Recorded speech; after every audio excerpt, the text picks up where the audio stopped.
13th of July, 6 o'clock in the morning. Those are puddles. I heard thunder last night. Actually, it sounds like it's still raining even. That's cool. Also, it's nice and cool out here. That's awesome. Like 80 degrees. That feels cold. But it's been in the hundreds. Yeah, that's... Should put on a sweater or something.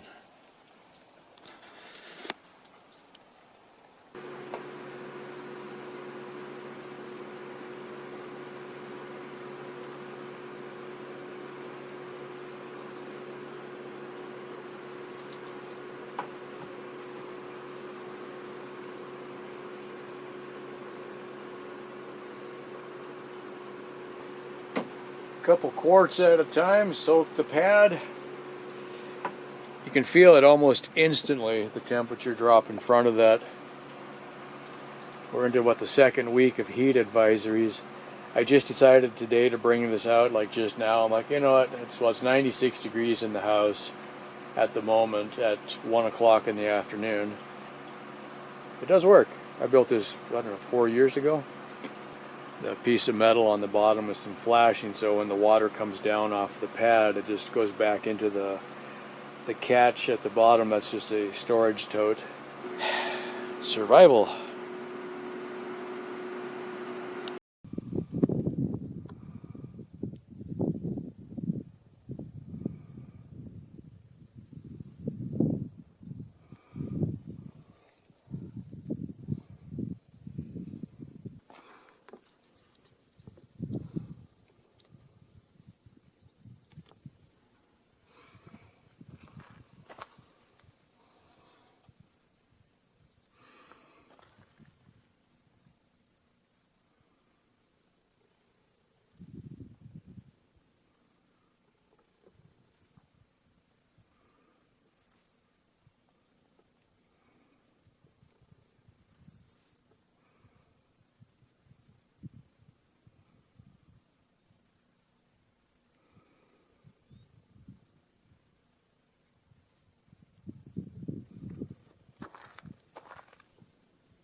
It's a ridiculous thing, but in a way, from a technical point of view, that was one of the best things on the whole solar bike project, was that stupid taillight, which is more than it appears, honestly. This tends to stand out pretty good. I mean, this is for on the back of a truck. It's pretty bright. That just looks nice. I hadn't even really thought about the fact that they're colored, so you can probably see the Raspberry Pi logo there. That's a Raspberry Pi Pico, a programmable microcontroller. I'm using that to drive the red board, which is a MOSFET, which is just a fancy way of switching something on or off. This could also do PWM, I think, which could do dimming and fading kind of effects. And the blue one is just a buck converter that converts input voltage around 12 to 14 volts coming in, and then output is 5 volts, might be 3.3, I have to think about that. Anyway, so it's outputting the voltage that the Pico runs on. The Pico is sending a signal to here off of one pin way down here, so I'm using like, you know, one pin out of the whole Pico basically. And then that's the MOSFET, so we will hook up a wire from here to go out to the lights, and this one is power coming in, and that's it. And I blob some hot glue on there to work like a strain relief, I drilled some holes in the plastic so I can just mount this to another piece of OSB. It's going to be about like that. I'll just doop, doop, doop, doop, and that'll be it. Yeah. And we can't see it. Blinkie. What's funny is the circuit board has an indicator on it that blinks, and so actually the Pico itself doesn't, but I've got one light on the buck converter that stays on when it's turned on, and then whenever the MOSFET actually triggers, it goes on. So it's kind of cool. And when I turn off the master switch, that just turns off with everything else. And that's it. On, blink, off. That's it right there. Just screwed to the board. I'm going to leave it open for now. I'll probably regret that later, but in the meantime, and like that big silver thing is the power reducer. That's overkill, but for now it's necessary and it works and I've got it, so I'll leave it. And then this is the one that drives the motor. Yeah. That's the phone charger. Got two outputs. That's wired to the same master switch, so when the master comes on, everything comes on.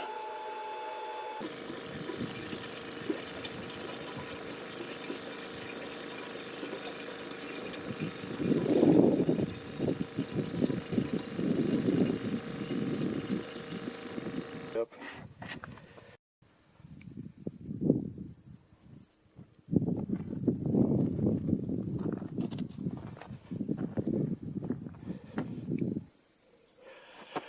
This setup I've had for, a couple of years anyway. What's that day? 2021, so yeah, 2 years ago I put these filters in. That's when I built this thing. But yeah, this is an on-demand pump. That's what you would typically use in an RV. This is a lithium battery pack that I made. It's got 3S, 3P, 18650s. If you know what that means, great. If you don't, this is a 12-volt battery pack that's rechargeable, and I use that to run the pump. That which we have feared the most has come upon us.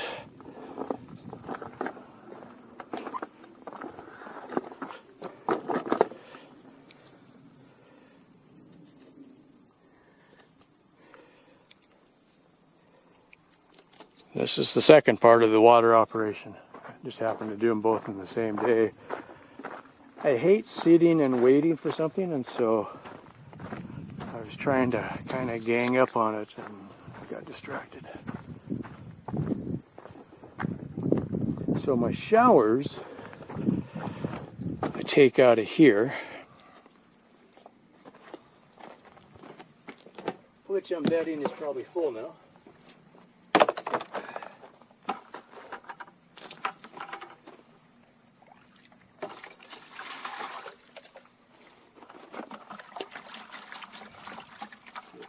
Dirt and dead bugs out of here.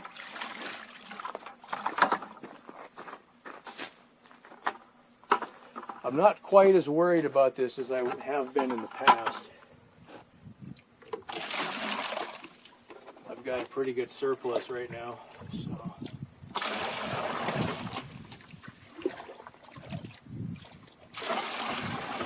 Still, you hate to waste it, right?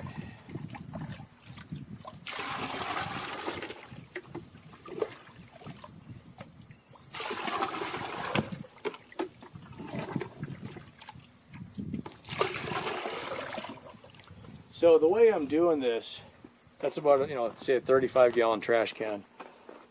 Once in a while, when it gets close to empty, I'll roll out the hose. I got 100 feet of hose. I run an extension cord. I run an electric pump. This pump is a AC powered sump pump. Puts out pretty good flow. Not really much for pressure, but good for flow. Now that I got it down a little bit,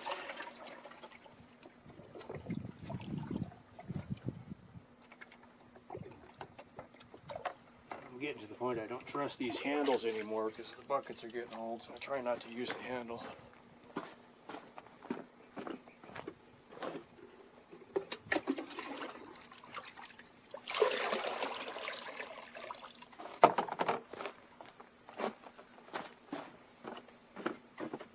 when it's colder, I leave these out in the sun.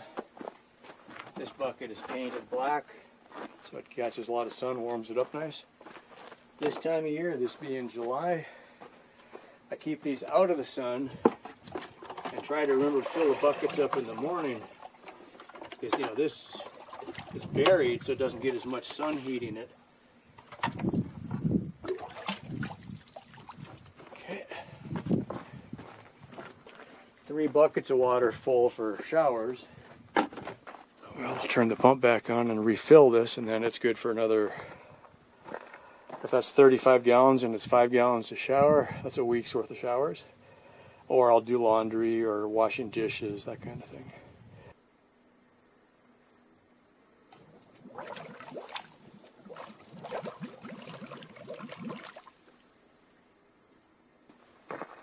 Have to remember that there's 100 feet of hose between here and the pump. So I'll stop at about 6 inches from the top, so we're not going to go very much further, but since I'm set up, I didn't want to leave this half full.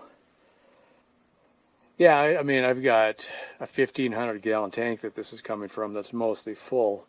So I'm not, in fact, this year, I'm not even catching rainwater except for the drinking water.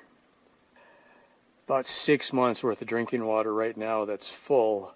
And we're just coming into monsoon season. The last couple of days we've had thunderstorms at night. I haven't seen rain in the last couple of storms, but the rain is coming. So we get enough rain during monsoon that I can survive off of that. Unplug the cord so that the pump stops running. It will siphon though, so I got to get the pump out of the water. So this is my 1,500 gallon tank. 1550, I think. Yeah, you can kind of see the water in there. Not super clear, but it's all right. It's my water pump, 1/4 horsepower sump pump. Probably Amazon. Yeah. So it's getting a little bit of algae, but not too bad. I run chlorine in here once in a while. I'll take a peanut butter jar, drill some holes in it, drop a chlorine puck into it, and then tie it to this lanyard that's on the lid so that it hangs in the water. Leave it for a while. And this is kind of open for the animals. Wasn't intended to be, but they're like enjoying it. So a little bit of shade every once in a while. If I'm in here, I'll scare a rabbit out.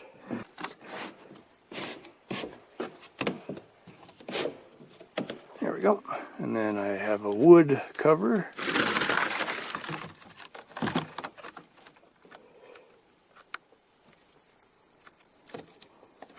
There we go.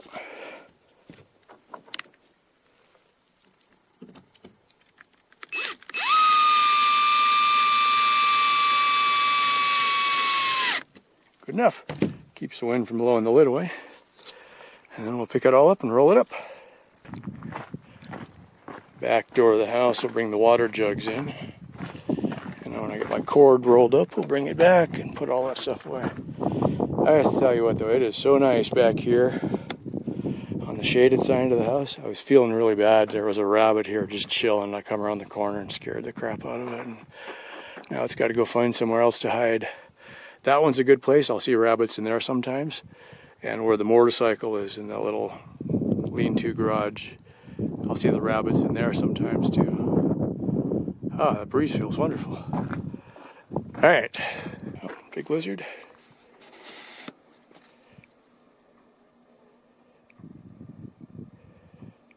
They're getting used to me. They didn't used to ever hang around the house, but they're realizing that the bugs are around here. So they'll come along and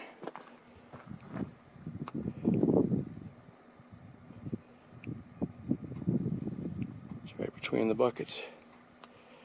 Guess you just found some shade. Take advantage of that when you can.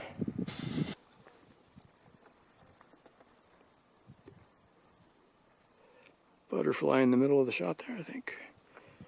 Did not see this in the sunlight. Yeah, I think we got him.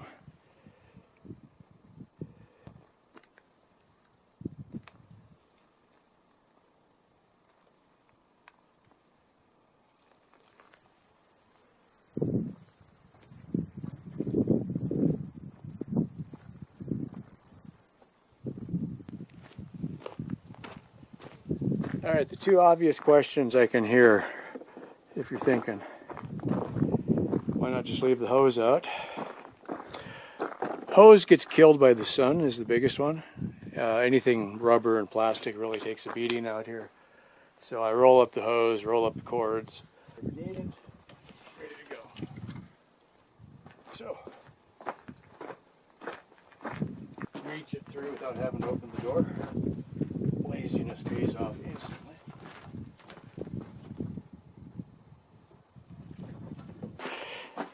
I made these doors just to keep the rabbits from going in. And so far I've seen rattlesnakes go across that and they don't think they can get underneath it, so they don't go in. So I haven't had any snakes in here that I know of for a while. So propane tanks that are empty that I need to go get filled sometime. All the old hose and junk. Here's where I keep the pump. Again, I can reach it through the outside. This is one of the DC bilge pumps. These work pretty good. These move a lot of water. That's the one, if your sailboat was sinking, you'd turn on, or you'd have a switch that would turn it on for you. 1,100 gallons per hour. That's a pretty good amount of water. So, again, DC powered, 12 volts. So, when I need big hose, that's what I use. This pump here, this electric one, I guess they're all electric, but AC powered. Wall powered. Garden hose size on the top, I can take that off, and I think it's 1.25 inches. So I've made some adapters. Yeah, that'll screw onto the pump, and then I can put a 2-inch PVC pipe on that end. That's how I ran these. So the one time where I dug a pond in the creek bed, it filled up. I had a pond liner in it.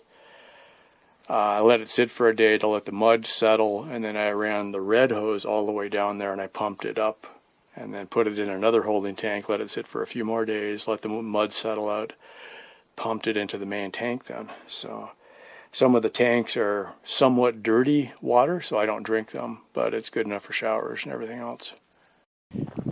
And one last shot, I cut that pretty close. We're about 1/2 inch from the top. That'll work. So that's how far it went up from draining the hose. So I try to, like there's a line that's about 8 inches down. I come above that, 6 inches down maybe. So it's a pretty good amount of water. So I try not to waste it. That was just being stupid. That happens. Alright, that's it for now. Thanks for watching. Hopefully you got some useful ideas there. I've not been talking about this very much lately, but my main source of income has been these YouTube videos. The actual money I make from the ads is quite small. What actually keeps me going is a few people that are helping me out over on Patreon or YouTube members. Just a few bucks every month would sure make a huge difference. So if you get anything out of my content, there's a link down below, or I'll put it up on screen. You can help me out through Patreon, which is a monthly subscription. You can also do YouTube members. Or you can just throw me a buck on PayPal once in a while. It all helps. Thank you very much. Bye for now.